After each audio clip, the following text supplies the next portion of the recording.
Olá, bem-vindos à nossa conversa de hoje.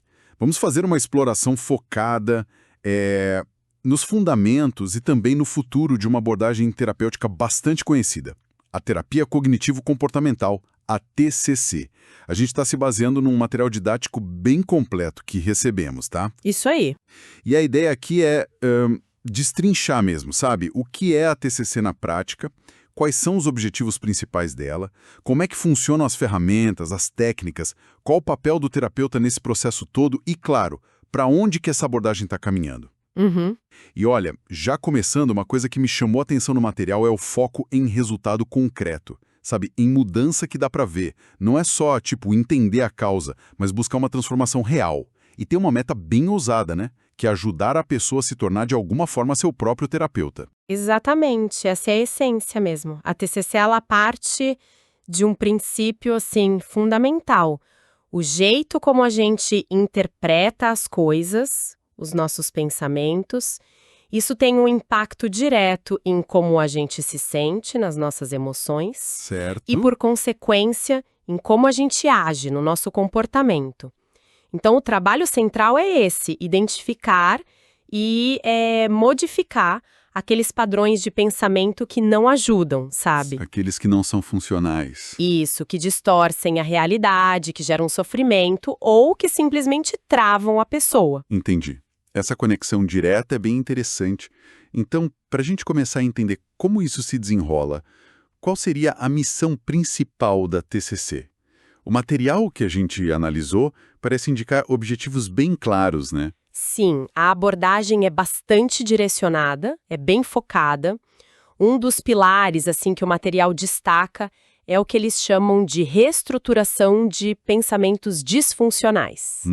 Isso quer dizer o quê? Ensinar a pessoa a reconhecer certos vícios de pensamento, sabe? Tipo a tendência a catastrofizar, imaginar sempre o pior. Nossa, sim. Ou generalizar demais, tipo um erro vira uma prova de que a pessoa é um fracasso total. Entendi. O material dá um exemplo bom disso. Trocar um pensamento tipo, falhei nesse projeto, sou um inútil, por outro mais realista, mais funcional, como, olha, esse projeto não saiu como eu queria, preciso entender o que rolou para aprender e fazer diferente da próxima vez. Faz sentido. É ajustar a lente mesmo, né? É ajustar a lente.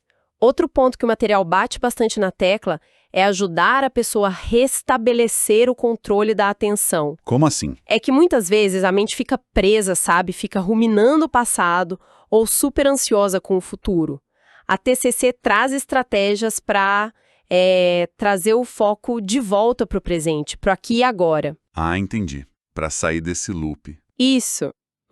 Só isso já alivia muito a carga emocional, né? Imagino. E tem também um foco importante na promoção da ressignificação cognitiva, que é basicamente achar outras formas de interpretar as situações, formas menos ameaçadoras ou, quem sabe, mais construtivas. Tipo aquele exemplo da crítica no trabalho. Exato. Em vez de ver como, nossa, sou incompetente, a pessoa pode reinterpretar como, ok, isso é um feedback.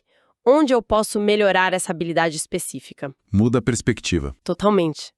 E claro, né, tudo isso tem um objetivo maior, que é estimular mudanças de comportamento. Porque se o pensamento muda, a emoção ligada a ele também muda. E aí a ação pode mudar também. Exatamente. Isso abre caminho para novas ações.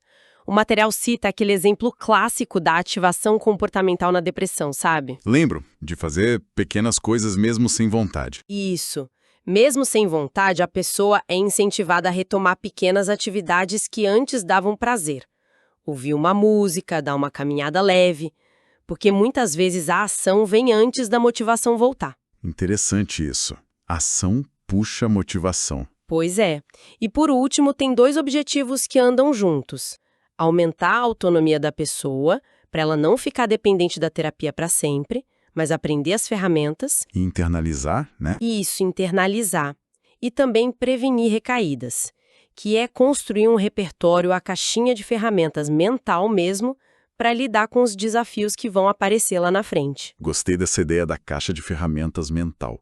E o material deixa bem claro que essa abordagem não é só para um tipo de problema, né? Fala de uma aplicação bem ampla. Sim, super ampla.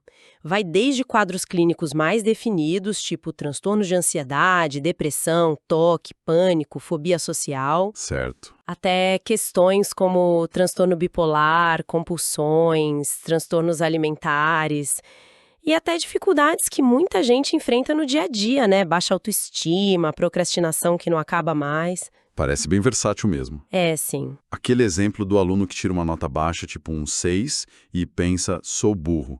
Achei muito didático no material, Sim, ilustra bem. porque esse pensamento gera tristeza e o comportamento é evitar estudar.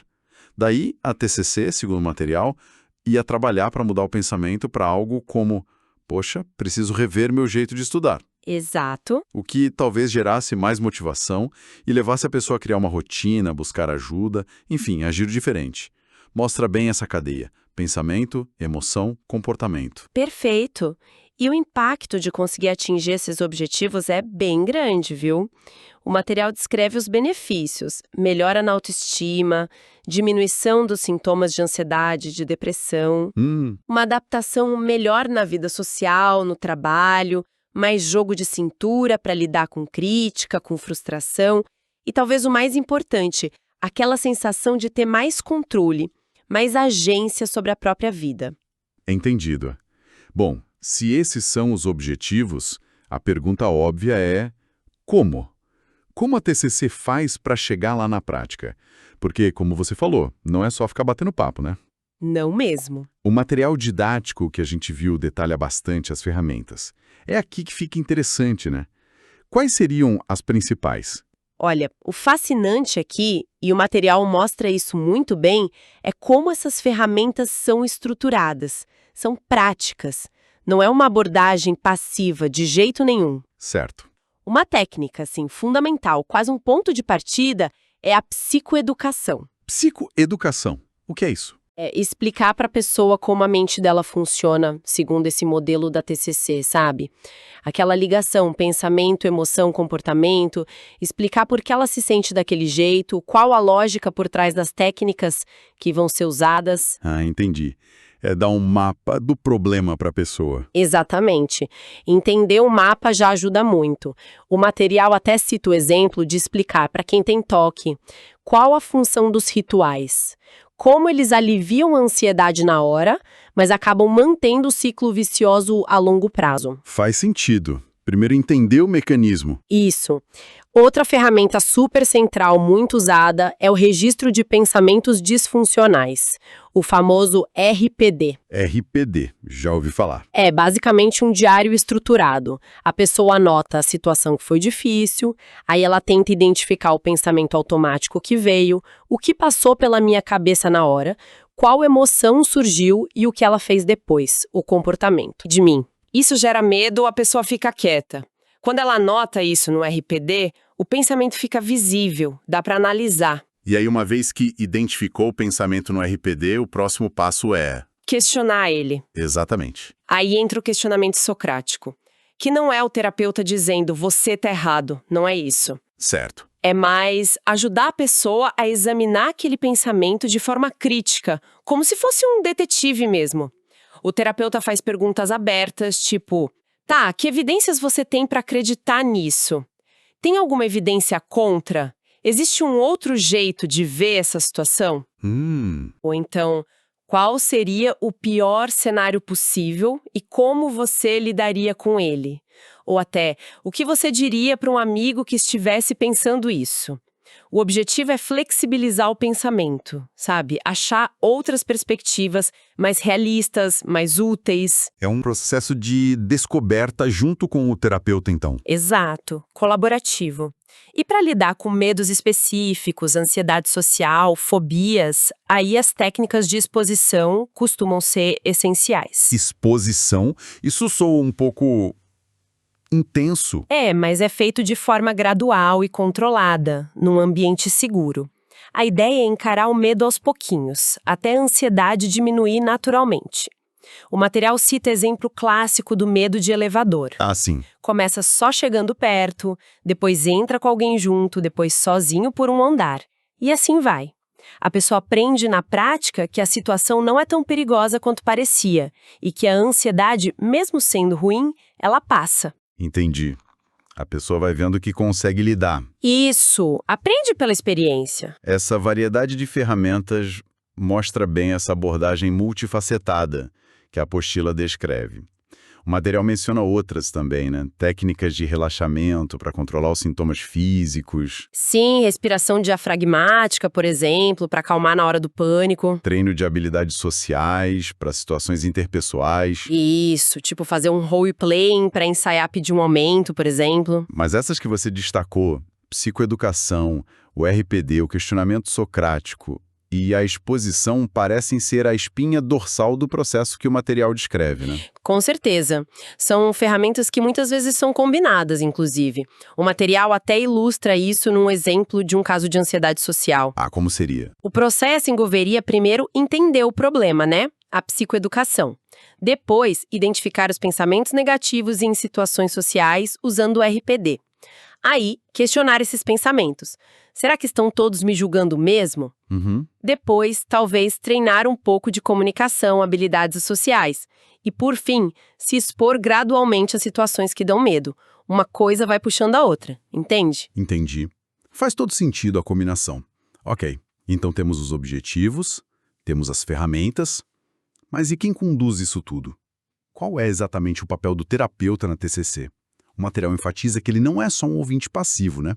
Longe disso, o terapeuta na TCC é descrito ali como um facilitador ativo e colaborativo. Ele não fica só ouvindo, não. Ele guia, ele ensina, ele estrutura a sessão, ele apoia. Ativo mesmo. Sim. Uma função super importante é ajudar a pessoa a identificar aqueles pensamentos automáticos e a perceber a conexão crucial entre o que ela pensa, o que ela sente e o que ela faz. Aqueles pensamentos que passam batido às vezes. Exatamente. São tão rápidos, tão habituais que a gente nem nota. O terapeuta funciona meio como um espelho, ajudando a trazer esses padrões para a luz. O material dá um exemplo bom. Alguém sente um aperto no peito indo para o trabalho. Sei. O terapeuta vai investigar junto. O que está passando pela sua cabeça? E aí pode surgir o pensamento: vou falhar, não vou dar conta. Entendi. Ajuda a conectar a sensação física com o pensamento. Isso. E como a gente já falou, o terapeuta usa o questionamento socrático para desafiar esses pensamentos. Mas sempre de um jeito empático, curioso, sabe? Nunca impondo. O objetivo não é ganhar o debate, Claro. mas ajudar a pessoa a desenvolver um pensamento mais flexível, mais adaptativo, por conta própria. Entendi. E ele também ensina as técnicas, né? Sim, ele tem um papel importante como educador. Ele ensina explicitamente as técnicas, explica por que elas funcionam e mais, ele propõe tarefas práticas entre as sessões. As tarefas de casa. Isso. Tipo, essa semana pratique o RPD ou tente fazer aquela pequena exposição que combinamos. Essas tarefas são cruciais para a mudança acontecer na vida real, não só ali na sala de terapia. Faz sentido levar para a prática. Fundamental. E algo que o material reforça muito é a construção de uma aliança terapêutica forte. A relação entre terapeuta e paciente. Exato. Essa relação de confiança, de respeito, de empatia, de colaboração, ela é a base de tudo. A pessoa precisa se sentir segura, compreendida para poder se abrir e realmente se engajar no processo, que às vezes é difícil, né? Imagino. E essa relação de colaboração deve ajudar naquele objetivo de autonomia que você mencionou lá no começo, né? Totalmente ligado. O terapeuta busca o tempo todo estimular a autonomia. Ele vai, aos poucos, transferindo a responsabilidade de usar as ferramentas para a pessoa. O sucesso da terapia, no fim das contas, é medido pela capacidade da pessoa de se tornar seu próprio agente de mudança. De ser seu próprio terapeuta, como diz o material. Exato. E, claro, para fazer tudo isso, o terapeuta precisa ter flexibilidade e saber se adaptar. A TCC tem uma estrutura, sim, mas não é uma receita de bolo que serve igual para todo mundo. Cada caso é um caso. Cada caso é um caso. O terapeuta precisa adaptar a linguagem, os exemplos, as intervenções para a realidade de cada pessoa. O material até cita isso, né? Usar desenho com criança, usar metáfora do mundo dos negócios com o executivo. Entendi. E, obviamente, tudo isso dentro de um quadro ético muito rigoroso. Total confidencialidade e compromisso com o bem-estar da pessoa. Isso é inegociável. Entendido. Então o terapeuta é mais como um treinador, um guia mesmo, um parceiro nesse processo de descoberta e de mudança. Alguém que dá as ferramentas, mas também dá o apoio, o encorajamento para a pessoa usar. Exatamente essa ideia. Bom, a gente está caminhando para o final da nossa análise aqui, baseada nesse material. Fica bem claro que a TCC se firmou como uma abordagem com muita base em evidência científica, né? Sim, muito sólida. Mas ela parou no tempo, ou continua evoluindo? O material também dá umas pistas sobre o futuro, sobre a evolução da TCC? Sim, a TCC não é algo estático, não. Ela continua evoluindo, sim. O material dedica uma parte para isso, falando das chamadas terapias cognitivo-comportamentais de terceira onda. Terceira onda.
E, obviamente, tudo isso dentro de um quadro ético muito rigoroso. Total confidencialidade e compromisso com o bem-estar da pessoa. Isso é negociável. Entendido. Então o terapeuta é mais como um treinador, um guia mesmo. Um parceiro nesse processo de descoberta e de mudança. Alguém que dá as ferramentas, mas também dá o apoio, o encorajamento para a pessoa usar. Exatamente essa ideia. Bom, a gente está caminhando para o final da nossa análise aqui, baseada nesse material. Fica bem claro que a TCC se firmou como uma abordagem com muita base em evidência científica, né? Sim, muito sólida. Mas ela parou no tempo? Ou continua evoluindo? O material também dá umas pistas sobre o futuro, sobre a evolução da TCC? Sim, a TCC não é algo estático, não. Ela continua evoluindo, sim. O material dedica uma parte para isso, falando das chamadas terapias cognitivo-comportamentais de terceira onda. Terceira onda.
E, obviamente, tudo isso dentro de um quadro ético muito rigoroso. Total confidencialidade e compromisso com o bem-estar da pessoa. Isso é negociável. Entendido. Então o terapeuta é mais como um treinador, um guia mesmo, um parceiro nesse processo de descoberta e de mudança. Alguém que dá as ferramentas, mas também dá o apoio, o encorajamento para a pessoa usar. Exatamente essa ideia. Bom, a gente está caminhando para o final da nossa análise aqui, baseada nesse material. Fica bem claro que a TCC se firmou como uma abordagem com muita base em evidência científica, né? Sim, muito sólida. Mas ela parou no tempo? Ou continua evoluindo? O material também dá umas pistas sobre o futuro, sobre a evolução da TCC. Sim, a TCC não é algo estático, não. Ela continua evoluindo, sim. O material dedica uma parte para isso, falando das chamadas terapias cognitivo-comportamentais de terceira onda. Terceira onda.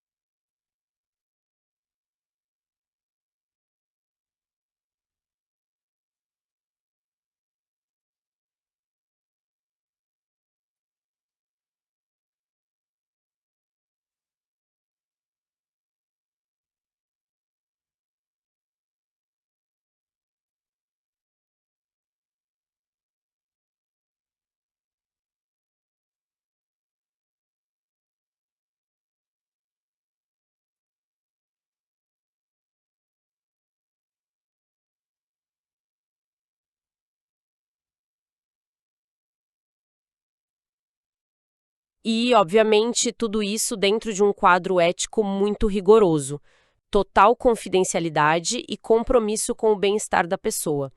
Isso é negociável. Entendido. Então o terapeuta é mais como um treinador, um guia mesmo. Um parceiro nesse processo de descoberta e de mudança. Alguém que dá as ferramentas, mas também dá o apoio, o encorajamento para a pessoa usar. Exatamente essa ideia. Bom, a gente está caminhando para o final da nossa análise aqui, baseada nesse material. Fica bem claro que a TCC se firmou como uma abordagem com muita base em evidência científica, né? Sim, muito sólida. Mas ela parou no tempo? Ou continua evoluindo? O material também dá umas pistas sobre o futuro, sobre a evolução da TCC? Sim, a TCC não é algo estático, não. Ela continua evoluindo, sim. O material dedica uma parte para isso, falando das chamadas terapias cognitivo-comportamentais de terceira onda. Terceira onda.